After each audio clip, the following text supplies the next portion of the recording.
অর্ধজাহানের খলিফা, দিনের বেলা মানুষের বিচার করে, রাতের বেলা এলাকায় ঘুরে ঘুরে মানুষের জনগণের খবর নেয়।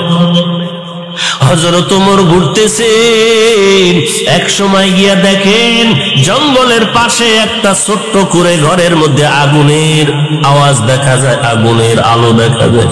হযরত ওমর কিনারায় গিয়া দূরত্ব বজায় রেখে একটু দাঁড়াইলেন, তাকায় দেখতেছেন এক বৃদ্ধা বুড়ি মহিলা পাত্রের মধ্যে পানি গরম করে আর পার্শ্বে বাচ্চাগুলো ঘুমিয়ে আছে। হযরত ওমর অপরিচিত অবস্থায় সালাম দিয়া বলেন, আম্মা জান, এই গভীর রাতে জঙ্গলের মধ্যে আগুন জ্বালায় কি করে? আম্মা জান বললেন, কে যুবক তুমি? বলে, আমি একজন আগন্তুক মুসাফির। কি চাও? বলে, আমি ঘুরে ঘুরে দেখি কারো কোনো সমস্যা আছে কিনা, উপকার করতে পারি কিনা। আল্লাহর বান্দি বুড়ি মহিলা ডাক দিয়ে কয়, ও যুবক, তুমি আর কি উপকার করবা? আমার একটু মনের দাবি শুনে নাও। আমগো দেশে নাকি ওমর নামের ব্যক্তি দেশ পরিচালনা করে। শুনে নাও রে যুবক, আমি এই ওমরের বিরুদ্ধে আল্লাহর দরবারে মামলা দায়ের করব। কারণটা কি? আজ তাকায় দেখো, আমার ঘরের চুলায় আগুন জ্বলে, খানা নাই, না খেয়ে আমার বাচ্চাগুলো বাটিতে কান্না করে করে করে করে ঘুমিয়ে গেছে। আমার পায়ের কিনারায় কাঁদে ওরা, খানা নাই, পেটে ক্ষুধা। আমি পানি গরম করে ওদের বলি অপেক্ষা কর, খানা রেডি হচ্ছে। আমি ওমরের মতো বান্দা, আমাদের খবর নেয় না, বিচার দায়ের করব। এবার ওমর পরিচয়টা গোপন রেখে বললেন, আম্মা জান, দেখি কিছু করতে পারি নাকি। সোজা চলে গেলেন অর্থ মন্ত্রণালয়ে গিয়া এক বস্তা আটা রেডি করিয়া, সাথে আছে এক ব্যক্তি, তার গোলাম আসলাম নামের পিএস। ওই গোলাম রে ডাক দিয়া কয়, আসলাম, আটার বস্তা আমি ওমরের মাথায় উঠাইয়া দাও। গোলাম আসলাম ডেকে বলেন, খলিফাতুল মুসলিমিন, আপনার মাথায় কেন আটার বস্তা দিব? আমি গোলাম, আমার মাথায় দেন।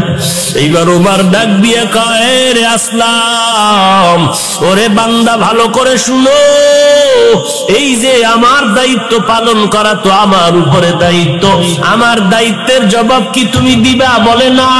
বলে, যদি তাই হয় তো আমার জবাব আমাকে দেওয়ার জন্য রেডি করে দাও, কারণ কিয়ামতের ময়দানে আসামির কাঠগড়ায় দাঁড়াতে চাই না। বাধ্য হইয়া গোলাম ওমরের মাথায় বোগাস আটার বস্তা যখন তুলে দিয়েছেন, খলিফাতুল মুসলিমিন, অর্ধজাহানের খলিফা, মাথায় বস্তা নিয়ে চলছেন গভীর রাত। বুড়ি মহিলার ঘরের কিনারায় গিয়া ওমর চোখের পানি ছেড়ে বলেন, আম্মা জান, আপনি ভেতরে চলে যান। এইবার মহিলা ভেতরে চলে গেল। ওমর নিজে আটা বের করিয়া, নিজে খামিরা বানাইয়া ওমর নিজের হাতে রুটি বানানো শুরু করে দিলেন। গভীর রাত্রে কেউ দেখি না, আমার মাওলায় তো তাকাইয়া দেখতেছে। এগুলো কেমনে হয়? তাকওয়া থাকলে হবে, না হয় হবে না।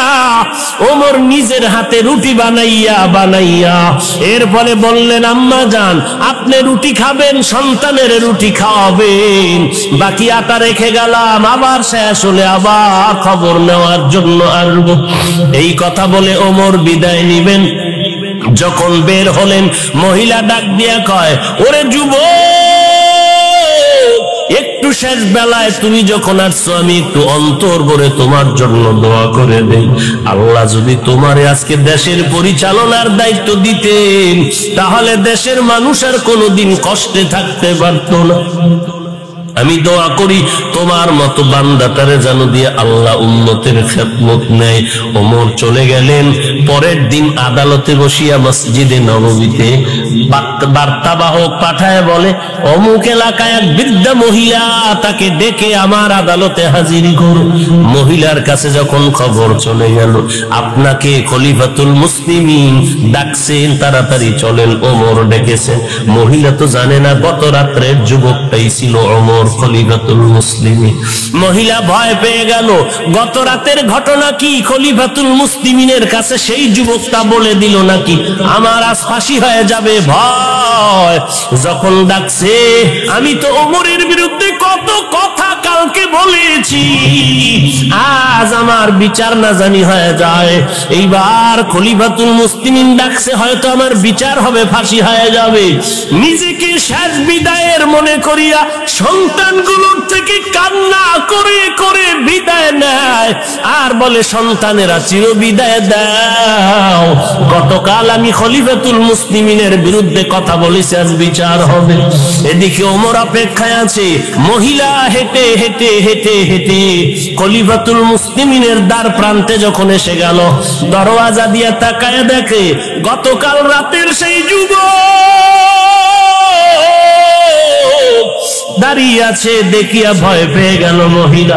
ওমর ডাক দিয়া কয়, মা কোনো ভয় নাই, কারণ আপনি তো আজকে অপরাধী না, অপরাধী তো আমি ওমর। আজকে তো আপনি আসামি না, আমি আসামি নিজেই। কেন এর আগে আপনার খবর নিতে গেলাম না? আজ আপনি আমার বিচার করেন। ওমর একটা পাগড়ি লম্বা হাতে নিয়ে বলে, পাগড়ির একটা মাথা আমার গলায় পেঁচায় দিলাম, আর এক মাথা আপনার হাতে নেন, আর এই পাগড়ির মাথা ধরে আমাকে রাস্তা রাস্তায় টানতে থাকেন আর আমার বিচার করেন। দুনিয়াতে আমার বিচার হয়ে যাক, কিন্তু হাসরের ময়দানে যেন আল্লাহর আদালতে দাঁড়ায় হিসাব দিতে না হয়। কারণ এই দুনিয়ার বিচারের থেকে হাসরের ময়দানের বিচারটা আরো কত বড় কঠিন। সূর্যটা থাকবে মাথার উপরে, সূর্যের গরমে জমিন হয়ে যাবে তামা। গুনাহগারের মাথার মগজগুলো ভাতের মারের মতো টকবক করে ফুটতে থাকবে। অপরদিকে জাহান্নামের আওয়াজ, জাহান্নাম চিল্লায় বলবে, আল্লাহ গুনাহগার গুলো আমার পেটে দাও। ওই কঠিন মুসিবতের সময় সন্তান মা বাবার পরিচয় দিবে না, মা সন্তানের পরিচয় দিবে না। ওই